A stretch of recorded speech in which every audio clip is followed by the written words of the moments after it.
Hey, Samore Love bugs, you have now tuned in to my Real Housewives of Atlanta recap. Guys, be sure to subscribe if you have not yet done so. Also, be sure to share this video wherever it is that you like to share videos, like Google Plus or Facebook or Twitter, wherever, okay? Anywhere is greatly appreciated. And of course, you guys know this is my brand new recap channel, so definitely, like I said earlier, subscribe, okay, if you have not. Alright guys, so this one, it wasn't like too crazy or anything. It was kind of like just an episode. It wasn't nothing to run home and talk to mama about and gather all your friends around the fire and sit down and have a chat. It wasn't nothing like that. It was just an episode. So, it starts off at dinner right where we left off. And let me tell you guys something. I was loving. Like, I feel like Phaedra lately, I don't know, like something about her. She has got like a total different like look these days. And I'm loving it. I don't know if this is her I'm about to be single and ready to mingle type of look or what it is. But I really and truly love it. Like there are some looks that I'm like, man, hold on. I want to put that on my beauty channel. I definitely want to try to recreate that look. It's like two of them that I've seen so far that I'm like, yes, life has been given.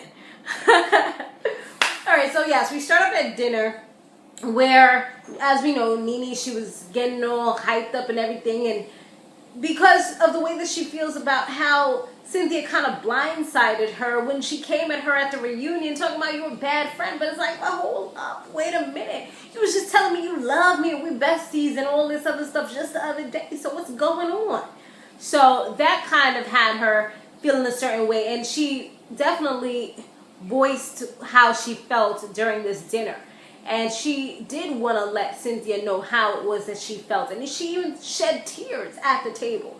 And that's when everybody was kind of like, okay, yeah, this is getting kind of hot. Let's kind of just walk away real quick and just let them get their space and talk and do whatever it is that they got to do. Because we can see that this is not no made-for-TV type of friendship. This was some real hardcore friendship that went from years ago. Like official friends, you know? So it cuts real deep when those things are just broken just like that.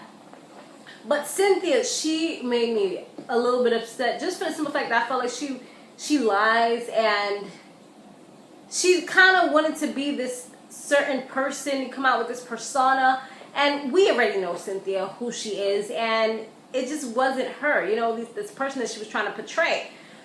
So she says that the reason why her friendship broke up with Nene was really because of the whole her calling Peter a B type of thing.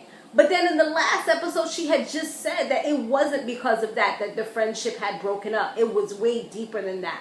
So that's why I'm like, well, hold on. Is it this one or is it that one? Like, which one is it? Now you're kind of confusing me because you're saying it's one thing, but then it's ended up being another. So Nene says eventually that she's going to like give it a shot. And Cynthia does say that she wants their friendship to be mended, bonded again, and all that. She wants to stick it together, stick it back like this.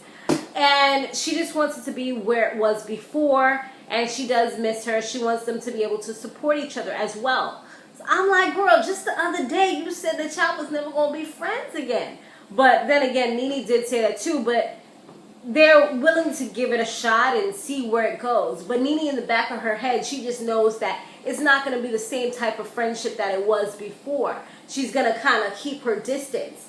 And it reminded me when she said a certain thing where she was like, you know, kind of keep her distance because you're not going to fool me again. You're not going to do the same thing to me again that you did before. It's like she's not going to make the same mistake twice. It reminded me of something my Aunt Liz used to say, where she used to say, I'm going to feed them with a long spoon. You know, because think about it. And we actually had a long spoon too. It was hilarious. Like we actually had like a teaspoon that was super long. Like, but yeah, like think of like having a long spoon and you like this. You don't want to get too close to them because you don't know if they're going to bite you, if they're going to spit on you. You don't know what they're going to do to you. So you just want to make sure that you keep that distance. Now, moving on from that, Derek, he goes to Phaedra because he needs some legal assistance because he has been called a hair burglar. Yes, he was trying to take somebody's good hair is what they're saying. They said that they were sitting down in the chair, and his staff, he instructed his staff to take their hair and give them some oil, used up hair, and put in their head. So, and they putting it out there, honey. They putting it on the blogs and everything. So Phaedra's, she's willing to take that case because she feels like that's something that she'll be able to win. And she's like, you know, the more up that you get, you celebrity status now, Derek. So the more up you get is the more people are going to try to come and bring you down. They're going to try to sue you, get that money. They're going to do whatever they want to do to try to find a way to get that money. I guess homegirl was tight. You know, she probably spent a lot of money on this hair. She tried to get that hair money back and be able to get her hair done over and over again. You know, so she probably running some scheme or scam. Because why would he need to steal somebody's hair? I mean, I wasn't there, and it just don't sound right to me. For a celebrity hairstylist to steal somebody's hair. Unless he's trying to make a banging wig for somebody, you know? I don't know. So Nene, she tells Greg about everything, her boo thing, her husband. She tells him that her and Cynthia have kind of mended their relationship, and he's super supportive. He just says that you guys do need to talk about everything that went down to see why this happened, to kind of come to some kind of closure. And she just says, you know, I don't really want to get into that right now. I'm just going to kind of go with the flow and just make sure I don't make the same mistakes twice. So she knows what she's doing. Cynthia, she tells Peter, and it was like a total different type of outlook that he was giving her. He was telling her, like, okay, I don't like this. You're looking like a fool. And I had sweet bliss for the time that you were not friends with her. I don't want you having, like, it seemed like he's telling her is, you don't need no friends. All you need is me, because I was having a good life. I was getting sex anytime that I wanted to get sex. It was just amazing. Like, it was more sex than I could handle. That's how it was. And now you about to go right back to the same type of foolishness I was doing before. And look, I'm gonna be neglected, and I don't really think that I want to go back into that space, is what he's telling. I mean, I think that Cynthia needs to be able to balance her friends correctly. And okay, you can call me from this time to this time, but at a certain time, okay, we have to cut it off because I need my man time. Like, but it seems like she's afraid to, like, hurt people's feelings. Like, she tried to be the badass, you know, the bad one, but that's not her. What she needs to do is, if she's trying to change her personality, just come to a medium where you know when to cut off certain things. Okay, you had your time with your husband. You know, you don't want to overload. You don't want to get crazy. So, honey, I'm going out with the girls now. You know, that type of thing. And vice versa. Same thing where you need to tell her, all right, hun, you know, I need my man time. We need to have our little romantic dinner or whatever it is. And you can't call me after a certain time. You can't come over after a certain time because we need that us time in order to make sure our relationship is whole. You know, you just need to kind of vocalize those things. That's what I feel like she's lacking with both of those relationships. That's why they're clashing. And I feel like Nene doesn't even realize that he has that big of an issue. The only thing that kind of made her feel like, okay, he's being a certain way is because of the tweets that he was putting out. But she didn't even know that he felt like this jealousy towards her, because remember, they was always playing all the time and being super cool, like super flirtatious, to the point where it was like, hold on, like, are you trying to get to my man? Like, why y'all talking like that? Like, it's a little awkward, especially when she wasn't with Greg. It was like, all right, y'all doing a little too much. I would have felt a little funny, like, all right, hun, you know, we cool, but yeah, you need to chill out on all that. Like, we cool, but there's a line you kind of crossing with all them little comments that you're saying right there. You know, that type of thing. Alright, so now Kandi and Todd, they come to the BX, baby. They come over here, and it's crazy. I guess I was at work because I didn't even know this went down. I don't follow any of them on social media, so, you know, I miss those types of things. But once again, I was probably at work anyway, doing my day job. And, yeah, like, they went to this pizza shop where the pizza is so good. Like, I don't really eat pizza unless it's Domino's lately, but when I did eat from pizza out there, that was the only spot that I used to go to because their pizza is excellent. Like, when I go over there, my son, baby, you want a slice? All right, we going over here. You know, it's not the cheapest slice, I'll tell you that much. They don't raise prices, but they are really big and they're really filling as pause. Nah, they're really good though. You know what I'm saying? And then they go to this other shoe shop that's right on the same block.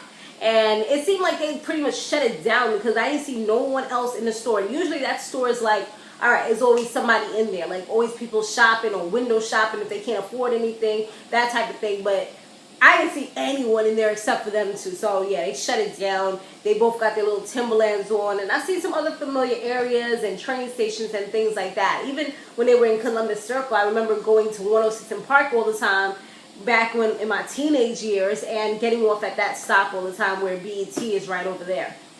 So yeah, it was pretty cool to see, you know, the BX standing up in the Real Housewives of Atlanta. That was kind of like, you know, a little different. Todd was able to bring that up on there.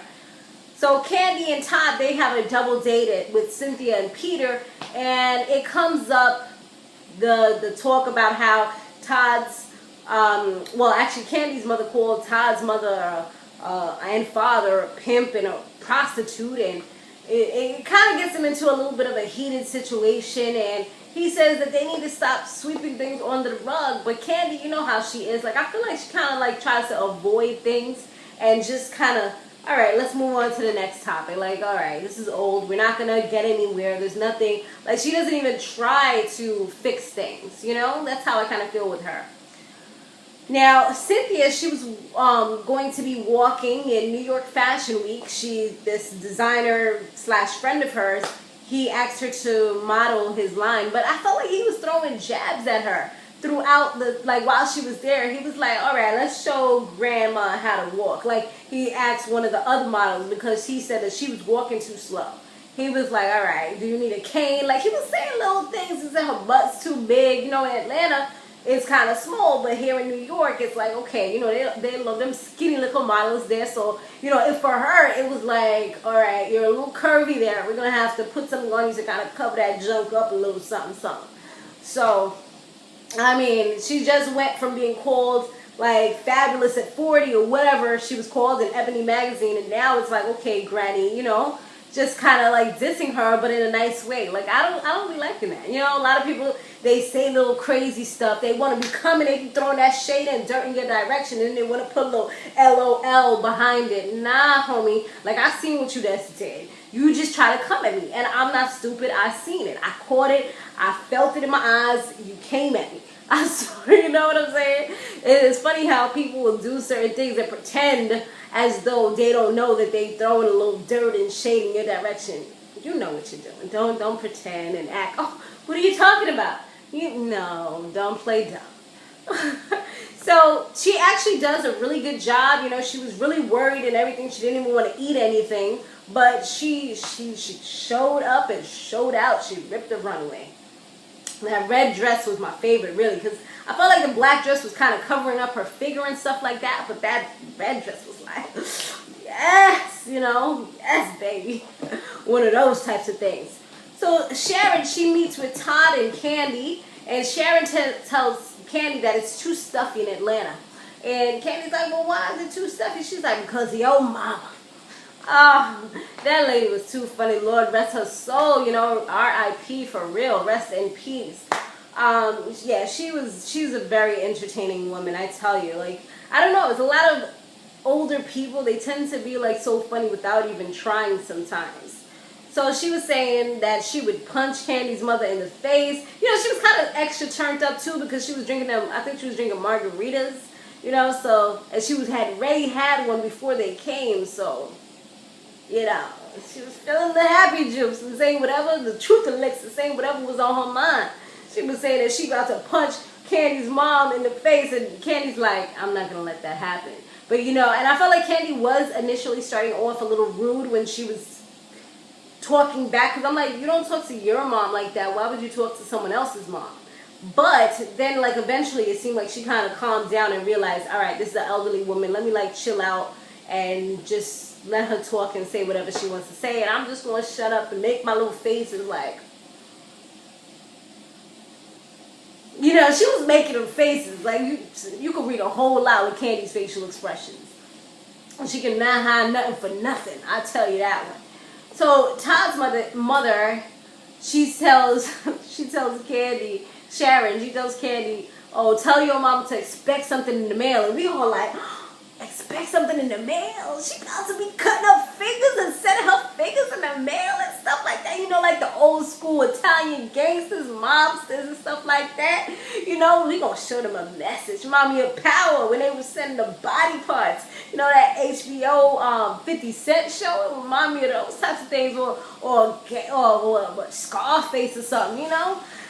But she was like that she gonna be sending her some she gonna send her a lawsuit, like some suing papers in the mail. So yeah, she wants to hit her with her pockets, which means that it's gonna go back to Kandi, because Kandi's the pocket that feeds the mama. You know, everything comes out of Kandi's pocket. So it's like, wait, hold on. You're not really suing my mama. I mean, you really suing me, because I'm the one with all the cash. So I don't know. We're gonna see how that goes. So we'll see what happens on the next one. So that's pretty much it, you guys. For tomorrow, we're going back to my other channel, because of course we're going to be doing Love and Hip Hop New York over there, and then Tuesday back over here for the Bad Girls Club reunion part 1, and we'll see what happens throughout the rest of the week. I don't think they're Wednesday. Oh, Mob Wives back over here. And that's pretty much it. But yeah, we're going to be working on some juice as well for next weekend. And yeah, that's what's up. That's what's going on. You know what I mean? You don't know what I mean? You don't know. All right. Guys, be sure to stay fabulous, live free, and soar limitless. I'll see you in the next one. Later.